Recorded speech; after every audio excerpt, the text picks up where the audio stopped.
علی کا شناختی کارڈ ہاتھ میں کیا آیا، موصوف فوراً ایک ذمہ دار شہری کی طرح پہنچ گئے اپنا نام ٹیکس دینے والوں کی لسٹ میں ڈلوانے۔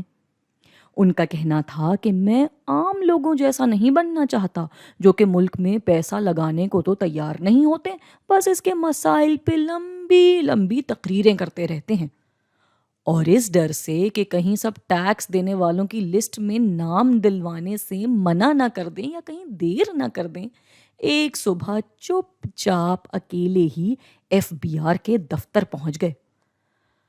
ہاں تو بیٹا اپنی آمدنی بتاؤ۔ ایف بی آر کے آفس میں 2 گھنٹے انتظار کے بعد باری آئی تو انکل نے سادہ سا سوال پوچھا۔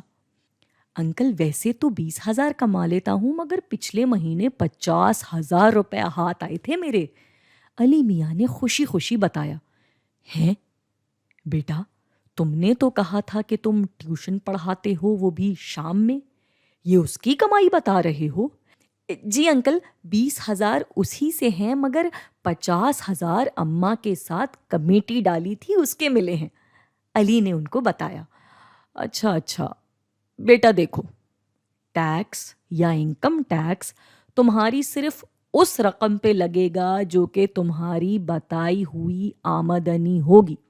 مطلب کہ فرض کرو تم ایک کمپنی میں کام کرتے ہو جو کہ تم کو تنخواہ دیتی ہے 30,000، مگر جب وہ تمہارا پٹرول، کھانا پینا یا دوسرا خرچہ کاٹ کر حساب کرتی ہے تو تمہیں ملتا ہے 25,000۔ اب ایسے میں تم پہ ٹیکس 30,000 پہ نہیں لگے گا بلکہ 25,000 پہ لگے گا، کیونکہ یہ وہ رقم ہے جو کہ دراصل تمہاری آمدنی ہے۔ ہاں تو شاباش، اب بتاؤ آمدنی کتنی ہے تمہاری؟ انکل 20,000۔